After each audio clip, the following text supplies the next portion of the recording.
मनीषियों को मैं एक बार फिर प्रणाम करता हूं।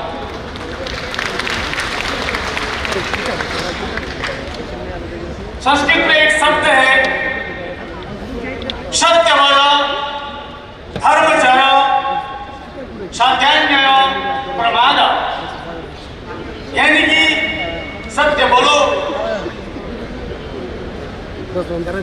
जो सही शिक्षा है, सही ज्ञान है, उसे कभी भी प्रमाद न करो और धर्म का आचरण करो। यही बात मैं कहना चाहूंगा कि और भी एक शब्द है जो हम जानते हैं, शब्दो ब्रह्म, और अंग्रेजी में उसे गॉड इज वर्ड कहा जाता है। ये शब्द की जो ताकत है, आज हम सबको यहाँ पर इकट्ठा करके रखा हुआ है, हमको सबको बुलाया है इसी शब्दों ने। और शब्द भाषा में प्रयोग किया जाता है और भाषा का बाहर लिपि होता है। इसीलिए मैं आज यहाँ पर दो चार शब्द कहने के लिए जिन्होंने मुझे आमंत्रण किया, उसका भी मैं आभार करना चाहता हूँ राजस्व विभाग को। भाषा ऐसी चीज है, संवेदनशील है, अति आवश्यक है, और इसको अगर सही है उसको हमें मानना भी जरूरी है। कभी कभी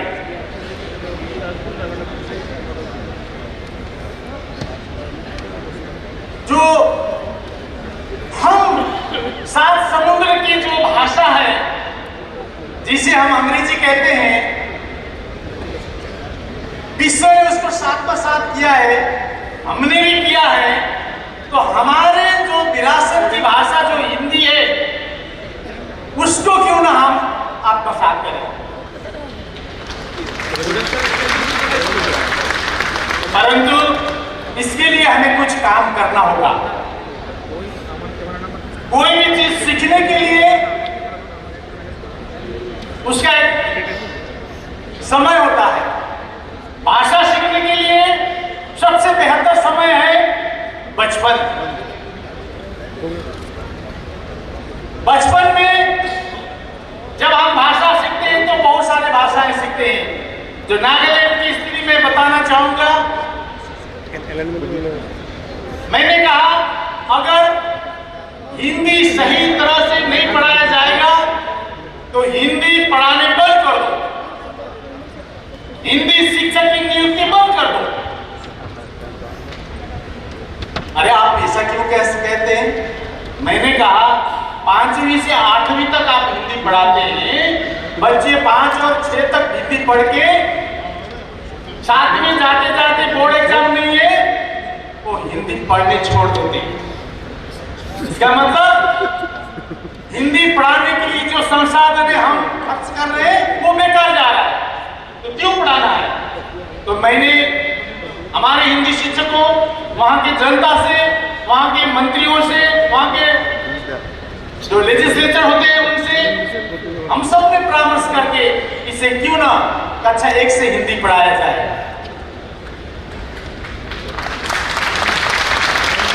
सब बच्चे अच्छी तरह से हिंदी समझेंगे और इसके लिए नए पुस्तकें तैयार करनी होगी नागालैंड के संदर्भों को मिलाकर।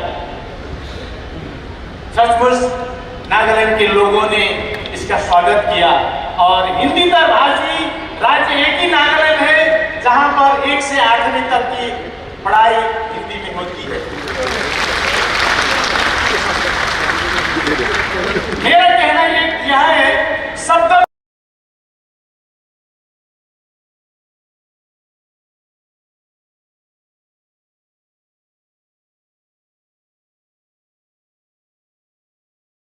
मुख्यतः 122 भाषाएं हैं और 19,500 बोलियां हैं और 1,368 क्लासिफाइड भाषाएं हैं। भाषा का तो मान्यता है, परंतु अभी डॉक्टर नीलम रानिया ने बता रही थी कि हम हमारे हिंदीतर भाषी राज्यों में जितने भी बोलियां हैं, जितने भी भाषा है क्लासिफाइड, इनको नागरी लिपि वाहक बनाकर क्यों नहीं आगे बढ़े।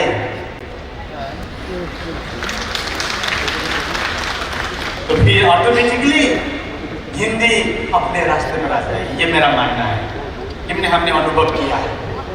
इसीलिए मैं अनुरोध करूंगा कि आज हमारे गृह मंत्री महोदय यहाँ पर हैं, राजभाषा विभाग यहाँ पर है,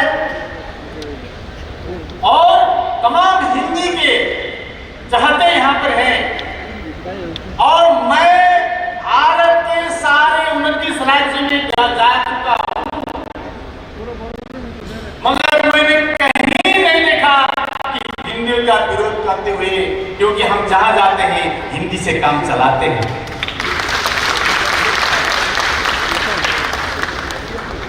मैं अनुरोध करूंगा अंत में कि राजभाषा हिंदी को आगे बढ़ाने के लिए नागरी लिपि का आगे बढ़ाया जाए। संसार में नागरी लिपि जैसी वैज्ञानिक लिपि कोई नहीं है। मैं वादे के साथ कहता हूं, मैंने उसमें अनुसंधान किया हुआ है।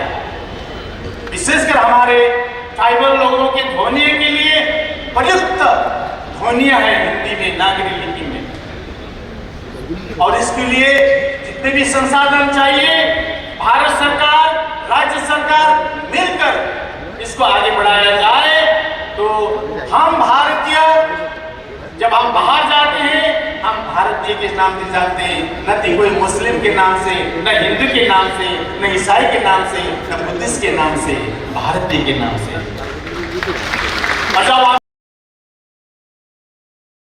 हिंदी प्रयोग करेंगे, हमारा सीना गर्व से ऊंचा हो जाएगा। इसीलिए मैं भारत सरकार से, राज्य सरकारों से मिलकर काम करें और भाषा प्रवर्धन के लिए, नागरी लिपि के लिए और हिंदी के लिए सरकारी निकाय केवल न होकर एक ऐसा आयोग तैयार किया जाए, 2/3 व्यक्ति हिंदी भाषी क्षेत्र से हो। ये सरकारी निकाय नहीं होना चाहिए, क्योंकि सरकार काम करेगी तो फिर ही बोलेंगे विपक्षी पार्टी, इस पार्टी ने ये किया, वो किया, ऐसा सब करेंगे। इसीलिए स्वच्छ एक प्राइवेट एक निकाय हो, आयोग हो, और भारत में सभी भाषाओं के प्रवर्धन के लिए काम करें और हिंदी को आगे बढ़ाएं, और एक राजभाषा हर राज्य में एक सचिवालय में एक अनुवाद अधिकारी को।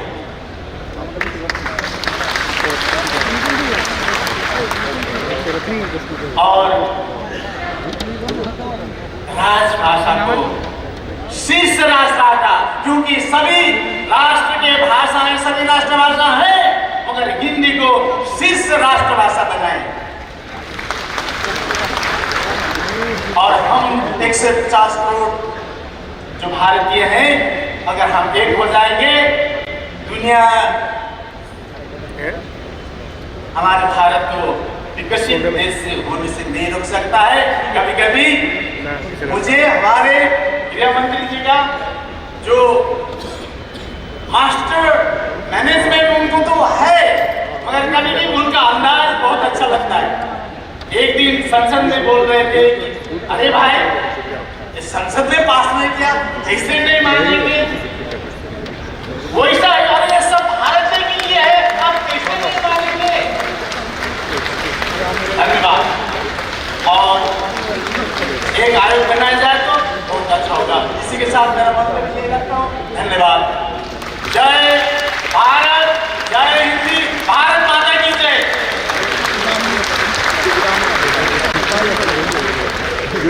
बहुत बहुत आभार दिलीप जी, अध्यक्ष नागरिक परिषद नागालैंड, उनकी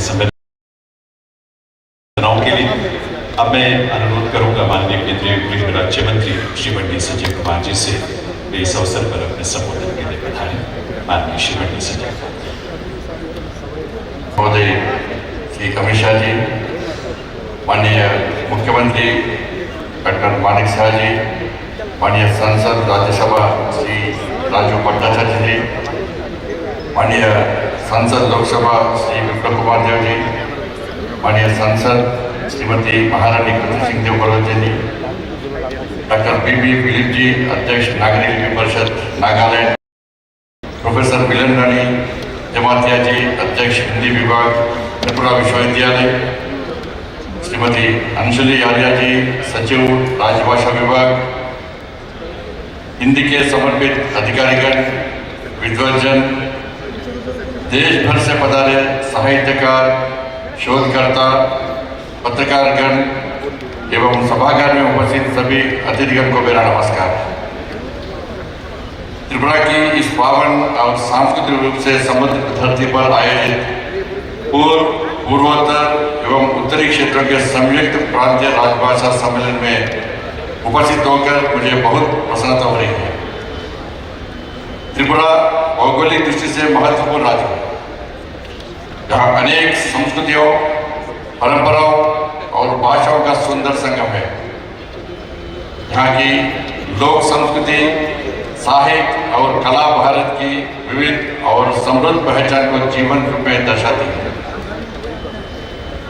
राजभाषा हिंदी ने सदा देश के सभी क्षेत्रों के एक सूत्र में जोड़ने का काम किया है।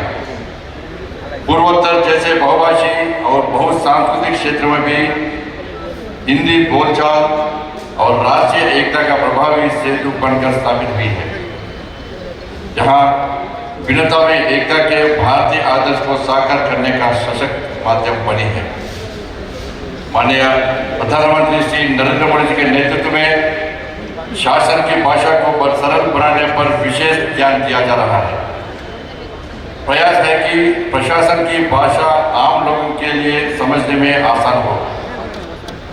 सरकारी कामकाज में ऐसी भाषा का उपयोग बढ़ाया जा रहा है जो स्पष्ट और सहज हो।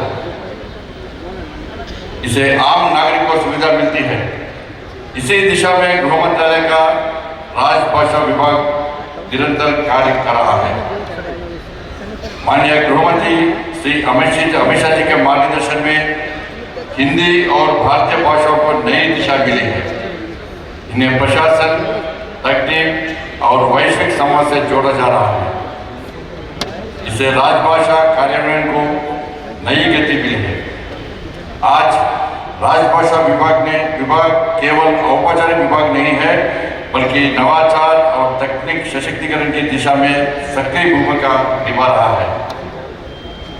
राजभाषा विभाग ने हिंदी शब्द सिंधु, भारतीय भाषा अनुवाद और भारतीय बहुभाषी अनुवाद सारणी जैसे आधुनिक उपकरण विकसित किए हैं। इनसे प्रशासन सरल, पारदर्शी और जनोन्मुख बन रहा है। उद्देश्य है कि भाषा बाधा नहीं बल्कि सेतु बने। मातृभाषा में प्राप्त ज्ञान अधिक गहरा और स्थायी होता है, साथ ही अन्य भाषाएं हमें वैश्विक मन से जोड़ती है। इसलिए सभी भारतीय भाषाओं का सम्मान और समन्वय आवश्यक है। आज हिंदी विश्व मंच पर सशक्त रूप से उपस्थित है। शिक्षा, मीडिया, सिनेमा और डिजिटल माध्यमों ने इसकी पहुंच बढ़ाई है। देश और विदेशों में करोड़ों लोग हिंदी से जुड़े हैं, जहां हमारी सांस्कृतिक शक्ति को दर्शाता है। त्रिपुरा जैसे राज्य में जहां अनेक भाषाएं और बोलियां स्वाभाविक रूप से सह अस्तित्व में है, वहां हिंदी का प्रयोग समावेशन, सहभागिता और संवाद को और सुदृढ़ करता है। हिंदी किसी भाषा का प्रतिस्थापन नहीं, बल्कि परस्पर समझ और सहयोग का माध्यम है। यह सभी भाषाओं के सम्मान और संरक्षण की भावना के साथ आगे बढ़ने का मार्ग प्रशस्त करती है। मुझे पूर्ण विश्वास है कि इस सम्मेलन में प्रस्तुत विचार विमर्श, अनुभव और सुझाव राजभाषा के क्रियान्वयन को नई ऊर्जा और नई दिशा प्रदान करेंगे। यह आयोजन पूर्वोत्तर भारत में हिंदी के स्वाभाविक, सकारात्मक और रचनात्मक विस्तार को और अधिक सशक्त बनाएंगे। राजभाषा के इस सम्मेलन में आपको बताना चाहता हूं कि मैं एक तेलुगु भाषी हूं और मुझे हिंदी सीखने की प्रेरणा आदरणीय गृह मंत्री मधु महोदय से मिली है और मैं कार्यालय के सभी कामकाज हिंदी में आसान से कर लेता हूं। इसके लिए मैं गृह मंत्री महोदय को हृदय से धन्यवाद देता हूं।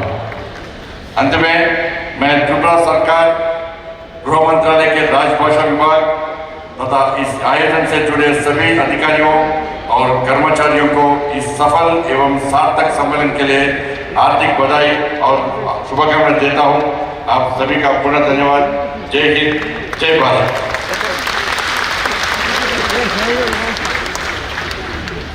बहुत बहुत आभार माननीय श्री पंडित संजय कुमार जी, केंद्रीय गृह राज्य मंत्री महोदय का।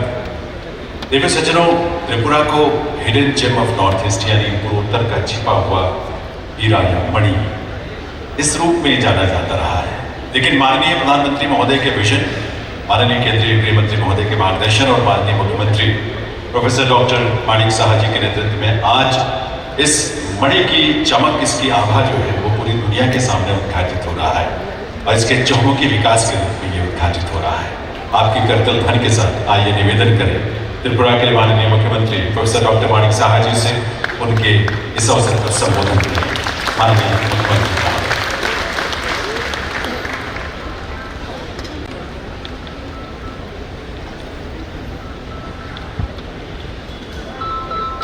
मंच पर उपस्थित और मंच के नीचे उपस्थित सभी को मेरा नमस्कार और जतना खुरुमखु। आज मंच पे विराजमान श्रद्धेय गृह मंत्री जी माननीय श्री अमित भाई शाह जी, जिनके कारण मैं समझता हूँ आज का ये जो यहाँ पर सम्मेलन है ये संभव हुआ है और उन्होंने ये त्रिपुरा का ही चुना है, अगरतला को चुना है कि यहाँ पर इस तरह जो राजभाषा का जो सम्मेलन होना चाहिए और उसके झलक हमने जो मेरा प्रीवियस जो स्पीकर ने बहुत सारी चीज़ बताया, इसलिए मैं माननीय गृह मंत्री माननीय श्री अमित शाह जी को मैं धन्यवाद देना चाहता हूँ त्रिपुरा भाषा की तरफ से। मंच पर उपस्थित माननीय केंद्रीय गृह राज्य मंत्री श्री पंडित संजय कुमार जी, इतना अच्छा लगा उन्होंने कहा कि मैं तेलुगु हूँ लेकिन मैं आजकल इतना बढ़िया से हिंदी बोलता हूँ और लिखता भी हूँ और इससे मुझे लगता है हम लोगों को इंस्पिरेशन होना चाहिए और इस सम्मेलन में ये इनका ये बात जो है हम लोगों के सामने रखे हैं, हम भी इंस्पिरेशन हुए। मैं इनको धन्यवाद देना चाहता हूँ त्रिपुरा भाषा की तरफ से। हमारे बीच उपस्थित है त्रिपुरा से जो राज्यसभा के माननीय सांसद श्री राजीव भट्टाचार्य जी, त्रिपुरा पश्चिम से लोकसभा के माननीय सांसद पूर्व मुख्यमंत्री त्रिपुरा के श्री विप्लव कुमार देव जी, त्रिपुरा पूर्व से लोकसभा की माननीय सांसद श्रीमती महारानी कीर्ति सिंह देबबर्मन जी, मंच पर उपस्थित है जिन्होंने यहाँ प्रारंभिक भाषण अपने रखे हैं और क्या कारण है और किस लिए हम लोग यहाँ पर ये सम्मेलन किए हैं पूरा विस्तारित से हम लोग के सामने रखे हैं। राजभाषा विभाग के सचिव श्रीमती अंशुली आर्या जी, हमारे बीच उपस्थित है त्रिपुरा विद्यालय के हिंदी शिक्षाविद प्रोफेसर मिलन रणेश जमातिया जी, उन्होंने भी बहुत ही खूबसूरत से हम लोग के यहाँ त्रिपुरा में आप सब जानते हैं स्क्रिप्ट को लेके बहुत हमेशा कुछ ना कुछ होता रहता है, लेकिन उन्होंने स्पष्ट रूप से उन्होंने बताया क्या होना चाहिए। मैं इसीलिए उनको बधाई देना चाहता हूँ। हमारे बीच उपस्थित है नागालैंड की नगरीय लिपि परिषद के अध्यक्ष डॉक्टर बीपी फिलिप जी, उन्होंने भी नागालैंड में किस तरह हिंदी को और अच्छी तरह से वहाँ पर प्रचलित हो, इसके लिए उन्होंने जो काम उन्होंने किया है वहाँ, इनके लिए भी मैं बधाई देना चाहता हूँ। हमारे मंच के नीचे हमारे त्रिपुरा सरकार के माननीय मिनिस्टर्स, उसके बाद विधायक, विभिन्न मंत्रालय और विभागों और बैंकों और सार्वजनिक उपक्रमों के वरिष्ठ अधिकारीगण, राष्ट्रभाषा कार्यान्वयन से जुड़े अधिकारी, नगर राजभाषा कार्यान्वयन समितियों के प्रतिनिधिगण और उपस्थित मीडिया बंधु, देवियों और सज्जनों, राज्य सरकार की ओर से आप सभी का त्रिपुरा के पावन धरती पर हार्दिक स्वागत करता हूं। मैं जो आज काली में दिल्ली से आया था, मैं प्लेन में मैंने देखा पूरा प्लेन भरा हुआ है और मैंने देखा सभी इस सम्मेलन में आने के लिए सब बुक किए हुए हैं और खबर मिला है त्रिपुरा में रूम ही नहीं है, सब होटल भरपूर है। और मैं अकेले आदमी हूँ, शायद मेरे साथ में 2-4 आदमी थे, तो बहुत ही अच्छा लगा। इतना बड़ा एक सम्मेलन त्रिपुरा में हुआ है और इसका श्रेय हमारे माननीय गृह मंत्री जी को जाता है और मैं इतना खुश हूँ कि ऐसा सम्मेलन त्रिपुरा में हो रहा है। राजभाषा विभाग, गृह मंत्रालय द्वारा पूर्व, उत्तर पूर्व और उत्तर क्षेत्र से संयुक्त क्षेत्रीय राजभाषा सम्मेलन का आयोजन आज अगरतला में हमारे जो ऑफिसर्स, यहाँ चीफ सेक्रेटरी से शुरू करके हमारे डीजी साहब से शुरू करके सभी ऑफिसर्स ने जिस तरह काम किया और इसको ये भव्य ढंग से ये सम्मेलन हो, इन्होंने बहुत ही मेहनत किया। मैं इसलिए इन लोगों में धन्यवाद देना चाहता हूँ। सरकारी विभाग और कार्यालय और बैंकों में हिंदी के उपयोग का बढ़ावा देने के लिए एक मंच के रूप में राजभाषा सम्मेलन का असाधारण महत्व है। आज यहाँ पर हम लोग देख चुके थे, यहाँ पर बैंक से शुरू करके बहुत लोगों को ये राजभाषा को सामने ले जाने के लिए उनको माननीय गृह मंत्री जी पुरस्कृत किए, हम भी किए और बहुत ही अच्छा लग रहा है। इस तरह पूरा देश में राजभाषा को लेके आगे बढ़ना चाहिए और मैं समझता हूँ इसके लिए हम सब जानते हैं, ये जानी पहचानी भाषा के उपयोग से सरकार और जनता के बीच जो मजबूत रिश्ता बनता है, ये बहुत महत्वपूर्ण है और इस प्रयास में हिंदी की भूमिका हमेशा सशक्त रही है। मैं समझता हूँ सरकारी योजना को सभी नागरिकों को प्रभावी ढंग से पहुंचाना जरूरी है ताकि सबको समान अवसर और सुविधा मिल सके। भारत विभिन्न भाषाओं का देश है। हिंदी दुनिया के सबसे बड़े लोकतंत्र की भाषा है और विविधता के एकजुट करती है। स्थानीय भाषाओं के संरक्षण और राष्ट्रभाषा हिंदी का प्रसार दोनों साथ साथ चले। ऐसा नहीं है खाली हिंदी भाषा चले, इसके साथ साथ चले स्थानीय भाषा जो लोकल लैंग्वेज है उसको भी साथ साथ चले। आज मैंने देखा कुछ हमारा विरोधी पार्टी कह रहे हिंदी यहाँ पर माने जबरदस्ती हिंदी को यहाँ पर प्रचार के लिए कर रहे हैं। उनके लिए मैं ये कहना चाहता हूँ ऐसा नहीं है, पहले आप सुनो समझो उसके बाद बात करो। ये हमारी सोच है, यही उत्तर पूर्व की भावना है कि राष्ट्रभाषा हिंदी का प्रचार होना चाहिए और साथ ही साथ हमारा लोकल लैंग्वेज जो है उसको भी आगे बढ़ाए और ये हमारे देश का ताकत भी है। हिंदी दुनिया की तीसरी सबसे ज़्यादा बोली जाने वाली भाषा है। हिंदी हम आम लोगों के जुड़ी है और हम लोग भी हिंदी गहराई से जुड़े हैं। माननीय प्रधानमंत्री श्री नरेंद्र मोदी जी के नेतृत्व में भारतीय भाषा और संस्कृत के नवजागरण का सुनहरा दौर शुरू हुआ है। चाहे वो संयुक्त राष्ट्र का मंच हो, G20 शिखर सम्मेलन हो या संघाई सहयोग संगठन का भाषण हो, मोदी जी ने हिंदी और अन्य भारतीय भाषाओं में बातचीत करके भारतीय भाषाओं का प्रतिष्ठा बढ़ाया है। पूर्व प्रधानमंत्री अटल बिहारी वाजपेयी जी ने संयुक्त राष्ट्र महासभा के सत्र में हिंदी में ऐतिहासिक संबोधन देकर विश्व मंच पर हिंदी भाषा का मान बढ़ाया उस वक्त हम लोग सोच रहे थे ये कैसे उन्होंने हिंदी भाषा से उन्होंने वहाँ पर बात रखे हैं। और बाद में आप हमारे माननीय प्रधानमंत्री जी जिस तरह हमेशा हर जगह जाके हिंदी में भाषण देते हैं, लगते है शुरुआत हमारे अटल जी ने शुरू किया था और हमारे माननीय प्रधानमंत्री जी इसको आगे बढ़ा रहा है। हिंदी भाषा का शब्दकोश बहुत समृद्ध है। ये जो एक भाव है और उसका भाव को व्यक्त करने के लिए सैकड़ों शब्द मौजूद हैं। हिंदी को संस्कृत की शब्द संपदा और नए शब्द बनाने की शक्ति विरासत में मिली है। ऐसा नहीं है काल हो गया परसों है, ये ट्रेडिशनली ये मिला है। देशी भाषाओं और अपनी बोलियों से भी शब्द लेने में वो कई झिझक नहीं रुकती।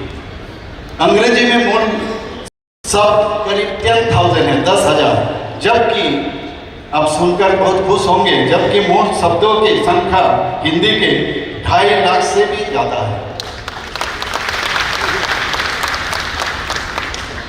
भाषा के उद्देश्य हम सब जानते हैं, लोगों को जोड़ना है, बांटना नहीं है। राष्ट्रीय शिक्षा नीति 2020 में भारत के विभिन्न भाषाओं के विकास और अभ्यास के क्षेत्र में विशेष महत्व दिया गया है। मातृभाषा में पढ़ाने और सीखने की प्रक्रिया को विद्यालय और उच्च शिक्षा के हर स्तर पर शामिल करने की पहल की गई है। अधिक से अधिक उच्च शिक्षा संस्थानों में मातृभाषा या स्थानीय भाषा के माध्यम से सभी निर्देश देने की सिफारिश की गई है इस 2020 राष्ट्रीय शिक्षा नीति में। हमारे लक्ष्य ये सुनिश्चित करना है कि हिंदी और अन्य भारतीय भाषाएं सिर्फ बातचीत का जरिया ना हो, बल्कि तकनीक और विज्ञान, न्याय, शिक्षा और प्रशासन के मजबूत नींव बने। इस विविधता के बीच भी प्रशासनिक समन्वय, राज्य के बीच संपर्क और केंद्र के साथ निर्बाध संबंध बनाए रखने के लिए वैसी भाषा की जरूरत होती है जो सबको जोड़ सके। हिंदी भाषी कर्मचारियों के साथ साथ जो गैर हिंदी भाषी क्षेत्रों के कर्मचारियों के लिए भी हिंदी एक संपर्क भाषा के रूप में इस्तेमाल होती रही है। मैं साफ तौर पर कहना चाहता हूं कि हिंदी के प्रसार में हमारी क्षेत्रीय भाषाओं का महत्व कम नहीं होता है। हमारी स्थानीय भाषा हमारी पहचान है, हमारी आत्मा है। आज त्रिपुरा में हिंदी भाषा के अभ्यास बढ़ा है। हिंदी बोलने वाले और हिंदी जानने वाले लोगों की संख्या लगातार बढ़ रहा है। त्रिपुरा विश्वविद्यालय और महाविद्यालय में हिंदी विभाग की गतिविधियों ने हिंदी साहित्य का प्रोत्साहित किया है। भाषाई विविधता का बीच समन्वय का पुल बनाया है और राष्ट्रीय एकता की भावना को मजबूत किया है। आज इस सम्मेलन में माननीय गृह मंत्री श्री अमित भाई शाह जी की उपस्थिति हमें प्रेरित करती है कि हम राष्ट्रभाषा के प्रयोग को और अधिक प्रभावी बनाए, प्रशिक्षण व्यवस्था के मजबूत करें और प्रशासन को नागरिकों के और करीब लाए। मुझे विश्वास है कि इस कार्यक्रम की विविध चर्चाएं हमें नई प्रेरणा और स्पष्ट दिशा निर्देश देंगे। माँ त्रिपुरेश्वरी की धरती पर माननीय प्रधानमंत्री जी के एक्ट ईस्ट पॉलिसी के अंतर्गत स्पिरिचुअल टूरिज्म,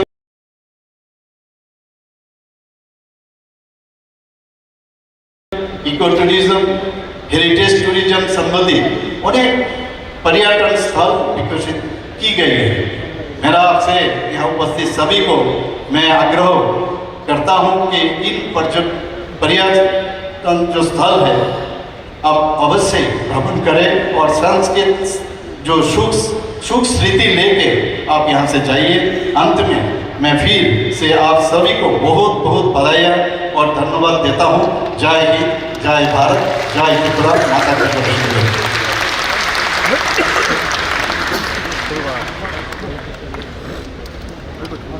बहुत बहुत आभार माननीय मुख्यमंत्री महोदय प्रोफेसर डॉक्टर मानिक साहा जी का।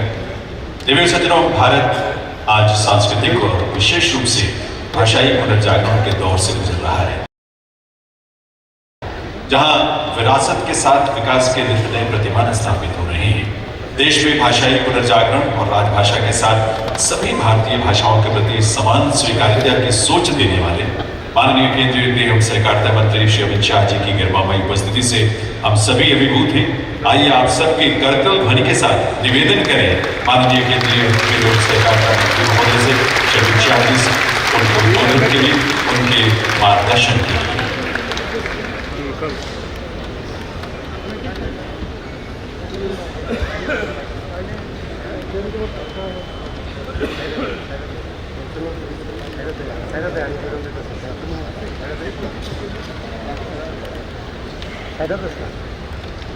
आज पूर्वोत्तर और उत्तरी क्षेत्र के क्षेत्रीय राजभाषा सम्मेलन के इस कार्यक्रम में मेरे साथ मंच पर उपस्थित त्रिपुरा राज्य के लोकप्रिय मुख्यमंत्री श्रीमान माणिक शाह जी, गृह मंत्रालय में मेरे साथी मंत्री श्री बंडी संजय कुमार जी,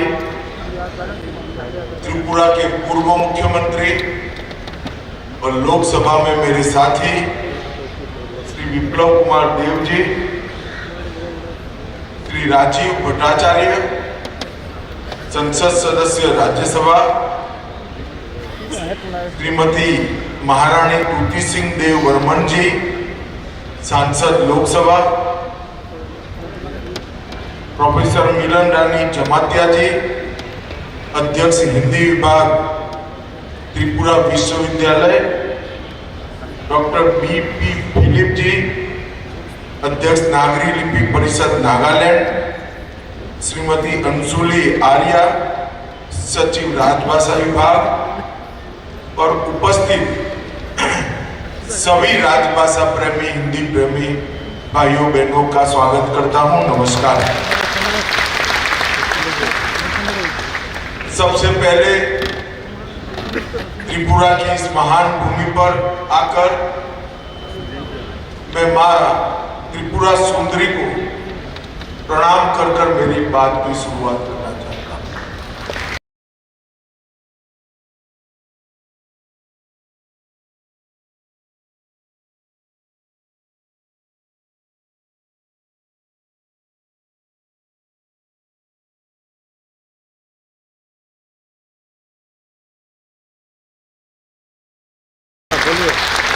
फिर से एक बार मां त्रिपुरा सुंदरी के चरणों में प्रणाम कर कर मेरी बात की शुरुआत करता हूं। मित्रों, यहाँ पर ढेर सारे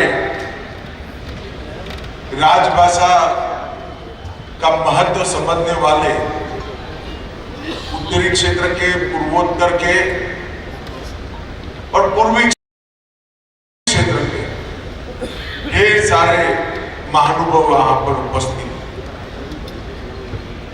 मैं आज इस सम्मेलन में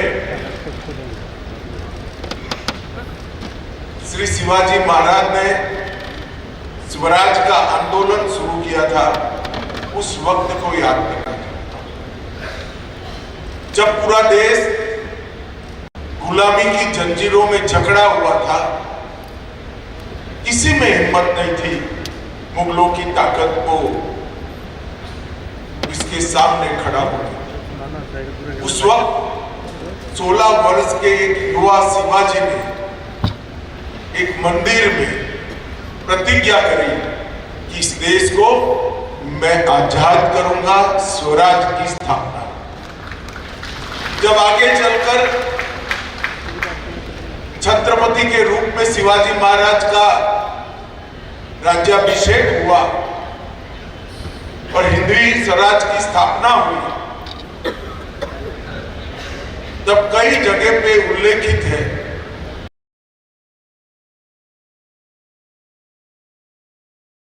शिवाजी महाराज और गाग भट्ट का संवाद। इस स्वराज का मतलब क्या है? स्वराज का मतलब सिर्फ शासन नहीं है। स्वराज का मतलब होता है स्वभाषा, स्वराज स्वधर्म, ये तीनों मिलकर स्वराज। और आज हमारे संविधान निर्माताओं ने शायद यही से प्रेरणा लेकर हिंदी को देश की भाषा बनाने का निर्णय होगा। हमें स्व की ओर वापिस ले जाने की एक बहुत बड़ी आंदोलन बनकर हमारे सामने हिंदी उभरी। मित्रों, कई सालों तक हिंदी के लिए अपप्रचार किया कि हिंदी थोपी जा रही। अरे भाई, थोपना क्या है? हिंदी और स्थानीय भाषाओं के बीच में कभी झगड़ा हो ही नहीं सकता, क्योंकि वो तो एक ही माँ की दो बहनें हैं जो एक साथ पनपी बड़ी और आगे। हिंदी की कभी स्पर्धा बंगाली से नहीं हो सकती, गुजराती से नहीं होती, तमिल, तेलुगु, मलयाली से नहीं हो सकती।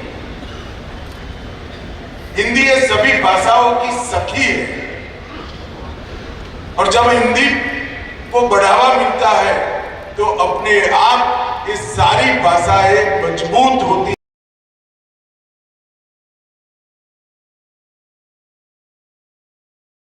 है, सारी भाषाओं को ताकत। आनंद है कि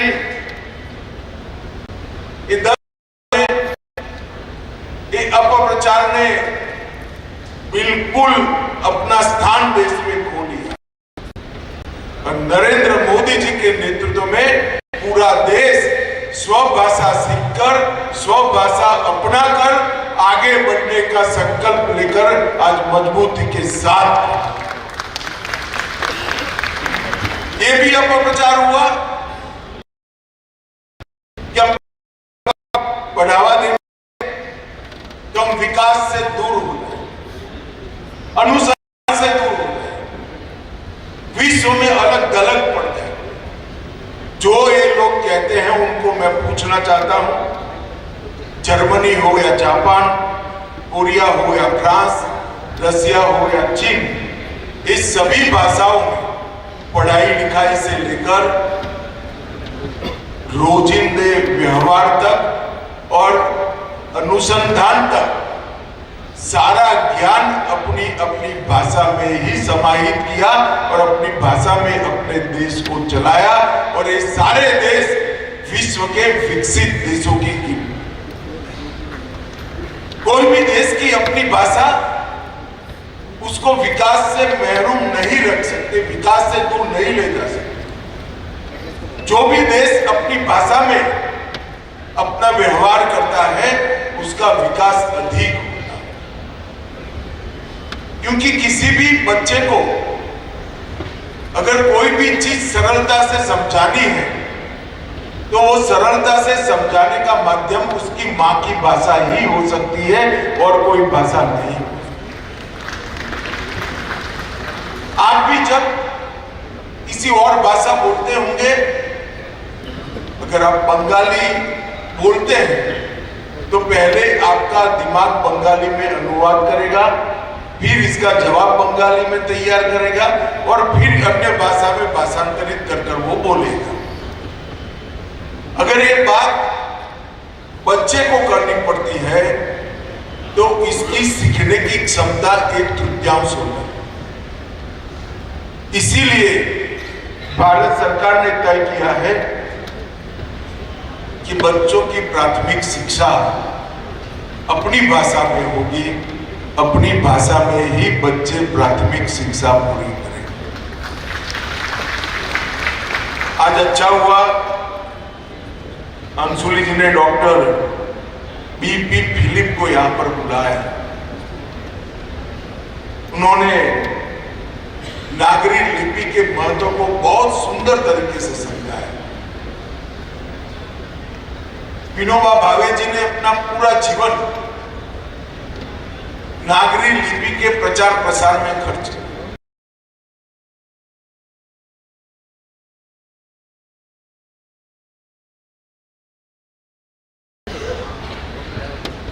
आचार्य भावे ये भारतीय भाषाओं बहुत बड़े समर्थक थे, बहुत बड़े प्रशंसक थे और बहुत आग्रह से भारतीय भाषाओं के प्रचार प्रसार का काम करते। उन्होंने 2 कदम आगे जाकर सोचा, इस देश जिनकी लिपि है मगर कई सारी बोलियां भी है जिसकी लिपि नहीं, तो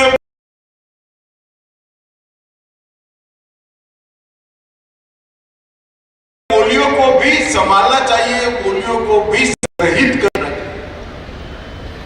अगर ये बोलियों को संग्रहित करना है तो सारी बोलियों की एक लिपि बनानी पड़ेगी और वहीं से नागरी लिपि की संकल्पना है।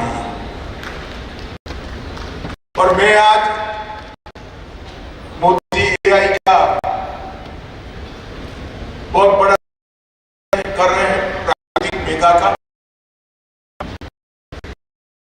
दुनिया भर के विद्वान आए हैं। डॉक्टर BP फिलिप ने कहा वो बात सही है कि नागरी लिपि कंप्यूटर फ्रेंडली लिपि है और सबसे ज्यादा वैज्ञानिक लिपि नागरी लिपि। संस्कृत हो, हिंदी हो, या आचार्य भावे ने जिसका आग्रह करा वो नागरी लिपि, ये सभी नागरी लिपि से जानी जाने वाली भाषा है। और नागरी लिपि को हम सभी बोलियों के साथ जोड़ देते हैं तो हम हमारे देश की 2000 से ज्यादा बोलियों को संरक्षित करने का काम अपने आप कर देते हैं। वो बोलियां लुप्त नहीं होंगी। ये सारी बोलियों को संरक्षित करना है तो हमें नागरी लिपि के आंदोलन को और मजबूत कर 2 कदम आगे ले जाने। और मुझे विश्वास है कि आने वाले दिनों में सारी बोलियां कर अपनी बोली को एक लंबा आयुष्य देने के लिए निश्चित रूप से तैयारी करेगी और वो हमारे लिए बहुत बड़ा दिन है। मित्रों, आज यहाँ पर ढेर सारे पुस्तकों का प्रकाशन किया गया और सबसे बड़ी बात है दृष्टिबाधितों को AI संचालित चश्मे का वितरण किया। ये जो चश्मा दिया गया है वो हिंदी और बांग्ला में उनको सरलता से चश्मे के माध्यम से सब चीजें समझाएगा। ये चश्मा वॉइस बेस्ड कंट्रोल, पर्यावरण वर्णन, टेक्स्ट रीडिंग और बहुभाषी अनुवाद का समर्थन करने वाला एक इंस्ट्रूमेंट है जो हमारे दृष्टिबाधित लोगों को, जिनको देखने की क्षमता कोई न कोई कारण से ईश्वर ने नहीं दी है, उनको पढ़ने का और विश्व को देखने की, समझने की एक बहुत बड़ी ताकत देगी। मित्रों, आज हम त्रिपुरा में बैठे हैं। त्रिपुरा अष्टलक्ष्मी समूह हमारे नॉर्थ ईस्ट के राज्यों का एक राज्य है। 2014 के पहले पूरे नॉर्थ ईस्ट में अनेक हथियारी समूह हुआ। मोदी जी ने 2014 में प्रधानमंत्री बनने के बाद एक के बाद एक 21 समझौते नॉर्थ ईस्ट को शांति प्रदान करने के लिए किए हैं और 11,000 युवा AK-47, AK-56 ऐसे हथियार छोड़कर मेन स्ट्रीम में आए हैं और आज नॉर्थ ईस्ट विकास के रास्ते। पूरे नॉर्थ ईस्ट में एक जमाने में बंद, ब्लॉकेड, गोलियों की आवाज, बम के धमाके ये सुनाई पड़ते थे। आज यहाँ टूरिज्म बढ़ा है। आज पूरे उत्तर भारत की राजभाषा का सम्मेलन भी यहाँ हो रहा है और इन्वेस्टमेंट भी बहुत बड़ा नॉर्थ ईस्ट के अंदर आ रहा है। मैं मानता हूं कि इस 10 साल में 21 समझौते के माध्यम से नरेंद्र मोदी जी ने नॉर्थ ईस्ट को विवाद की जगह विकास की भूमि बनाने में एक बहुत बड़ी भूमिका। मैं पूर्वोत्तर की भूमि पर हूं। कई लोगों ने मुझे पूछा था कि भाई राजभाषा का सम्मेलन त्रिपुरा में क्यों करना है, नॉर्थ ईस्ट में क्यों करना है। मैं आज इस मंच के माध्यम से पूरे देश को बताना चाहता हूं कि भारतीय भाषा और राजभाषा को मजबूत करने का कोई भी प्रयास, इसके लिए सबसे उपयुक्त जगह कोई है तो हमारा नॉर्थ ईस्ट। अकेले नॉर्थ ईस्ट के 8 राज्यों में 200 से ज्यादा भाषाएं और बोलियां बोली जाती हैं। इतनी विविधता वाली भाषाई संपदा समृद्धि शायद कोई देश में भी नहीं। हमारे देश के पूर्वोत्तर क्षेत्र में 200 से अधिक भाषाएं और बोलियां बोली जाती हैं। 200 से अधिक जनजातीय समूह हैं। 160 जनजाति समूहों के क्लस्टर निवास करते हैं। 50 से ज्यादा यूनिक त्योहार हैं और पूरा देश जिसको स्वीकृत करता है, ऐसे 30 से अधिक पारंपरिक नृत्य शैलियां भी सिर्फ नॉर्थ ईस्ट के।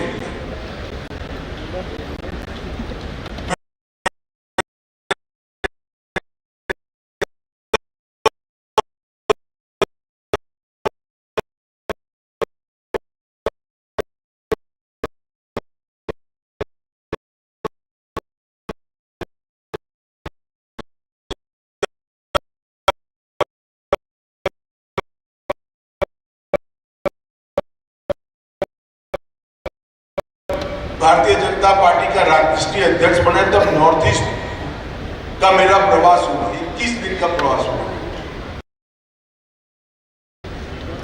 तब मुझे मालूम पड़ा कि संस्कृति का खजाना पूरे भारतवर्ष में कहीं पर है तो हमारे नॉर्थ ईस्ट के अंदर है।